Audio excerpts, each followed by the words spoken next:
Olá, pessoal! Sejam bem-vindos ao nosso canal. Hoje, vamos mergulhar em um dos livros mais fascinantes e dramáticos da Bíblia, o livro de Ester. Peguem seu café, ajeitem-se na cadeira, porque essa história tem intriga, coragem e reviravoltas dignas de um filme de Hollywood. Primeiro, quem escreveu este livro? A verdade é que não sabemos ao certo. O autor é anônimo, mas, pelo texto, podemos deduzir algumas coisas. Ele era claramente um judeu, vivendo no Império Persa, provavelmente na cidade de Suzã, onde a maior parte da ação acontece. O autor conhecia em detalhes os costumes persas, a política do palácio e a vida da corte. A data de escrita? Provavelmente em algum momento depois de 460 a.C., mas antes da conquista da Pérsia pelos gregos em 331 a.C. Isso coloca a história bem no auge do Império Persa, durante o reinado do poderoso rei Xerxes, que na Bíblia é chamado de Assuero. Então, qual é o propósito do livro de Ester?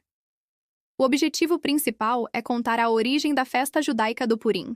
É uma história de libertação, mostrando como o povo judeu foi salvo de um plano terrível para aniquilá-lo completamente. Essa celebração, o Purim, foi instituída para que as gerações futuras nunca se esquecessem desse livramento milagroso. Um dos temas centrais que percorre todo o livro é a continuação de um conflito antigo, a rivalidade entre Israel e os Amalequitas. Lembram-se deles? Foram os primeiros a atacar os israelitas depois da saída do Egito. Ramã, o grande vilão da nossa história, é um descendente de Agag, o rei dos Amalequitas. Portanto, o plano de Amã para destruir os judeus é visto como o clímax dessa antiga inimizade. A vitória sobre Amã não é apenas uma vitória política, é a realização da promessa de Deus de dar descanso ao seu povo de seus inimigos. Outro tema poderoso aqui é o do remanescente. Ao longo de toda a Bíblia, vemos o povo de Deus enfrentando ameaças que poderiam exterminá-los, mas um remanescente sempre sobrevive para continuar a linhagem da promessa. Em Ester, o decreto de Ramã ameaça a própria existência do povo escolhido. Se ele tivesse sucesso, não haveria povo judeu, e, consequentemente, não haveria o Messias que viria dessa linhagem. A sobrevivência dos judeus em Suzã era crucial para todo o plano de redenção de Deus. A estrutura do livro é brilhante e cheia de padrões literários. Uma coisa que você vai notar é a importância dos banquetes. A história é pontuada por 10 banquetes. Eles não são apenas festas, são os palcos onde as decisões mais importantes são tomadas e as reviravoltas acontecem. Desde o banquete onde a rainha Vasti é deposta, passando pelos 2 banquetes estratégicos que Ester prepara para o rei e Amã, até a celebração final do Purim. As festas marcam o início, o meio e o fim da narrativa. O autor também adora usar duplicações. É uma técnica que ele usa para dar ritmo e ênfase à história. Temos 2 grupos de servos do rei, 2 vezes que Ester esconde sua identidade, 2 reuniões de mulheres, 2 jejuns, 2 vezes que Amã se aconselha com sua família, 2 vezes que Mordecai é honrado, 2 decretos reais, e por aí vai. Essa repetição cria uma simetria que torna a leitura muito envolvente e destaca os pontos-chave da trama. Agora, vamos falar de algo que deixa muitas pessoas intrigadas. O livro de Ester é o único livro da Bíblia que não menciona o nome de Deus. Nenhuma vez.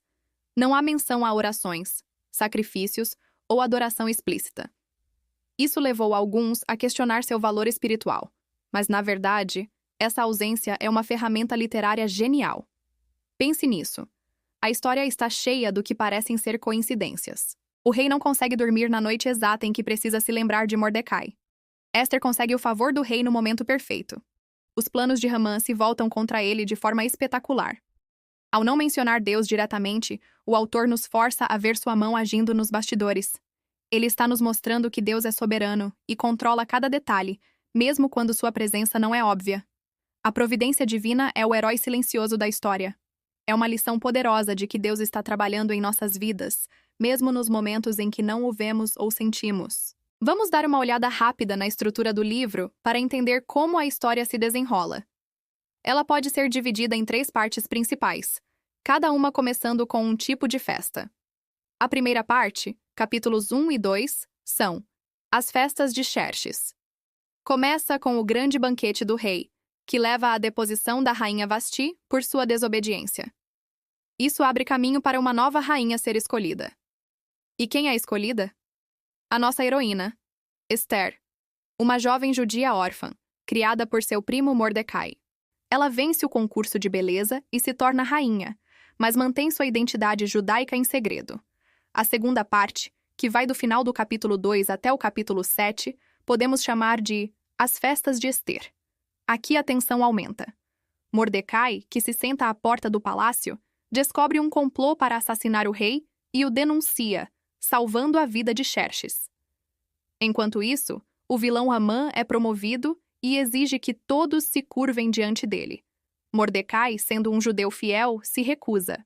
Isso enfurece Amã, que, ao descobrir que Mordecai é judeu, não planeja se vingar apenas dele, mas de todo o seu povo. Ele convence o rei a assinar um decreto para exterminar todos os judeus do império em um dia específico. É aqui que temos um dos versos mais famosos do livro. Mordecai envia uma mensagem a Esther, pedindo que ela interceda junto ao rei. Ela hesita, pois aparecer diante do rei sem ser chamada poderia significar a morte. Mas Mordecai a desafia com estas palavras poderosas. Quem sabe se não foi para um momento como este que você chegou à posição de rainha? Motivada, Esther decide arriscar tudo. Ela jejua e pede que seu povo jejue com ela. Então, corajosamente, ela se aproxima do rei.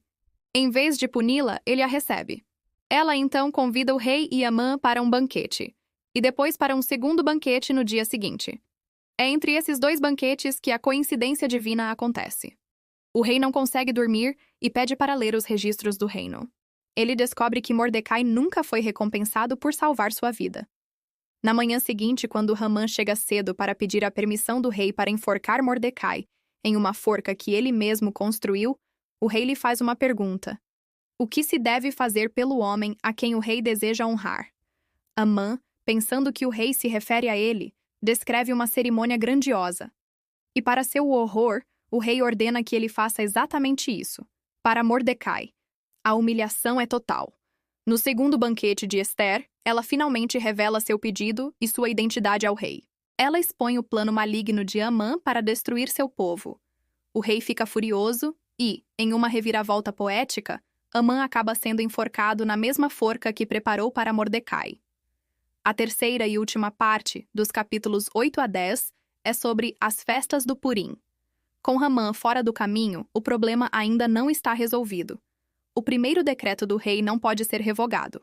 Então, com a ajuda de Mordecai, que agora é promovido à antiga posição de Amã, Esther consegue que o rei emita um novo decreto. Este novo decreto não anula o primeiro, mas permite que os judeus se defendam e lutem contra seus inimigos no dia marcado. Quando o dia chega, os judeus se defendem com sucesso em todo o império. Depois da vitória, eles celebram. E essa celebração se torna a festa anual do Purim, um tempo de alegria, banquetes e troca de presentes, para lembrar como o luto se transformou em festa e a tristeza em alegria. O livro termina com Mordecai, se tornando o segundo homem mais poderoso do império, trabalhando para o bem de seu povo. O livro de Esther é uma história incrível sobre coragem, destino e a mão invisível de Deus, guiando a história para cumprir seus propósitos. Mostra que mesmo nos lugares mais sombrios e seculares, Deus está no controle, usando pessoas comuns em lugares extraordinários para realizar seus planos de salvação. É um lembrete de que, mesmo quando não podemos ver, Deus está tecendo todas as coisas para o bem daqueles que o amam. Espero que tenham gostado dessa viagem pelo livro de Esther. É uma história que continua a inspirar e a nos dar esperança até hoje.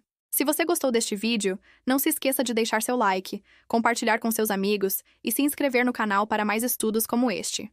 Muito obrigado por assistir e até a próxima!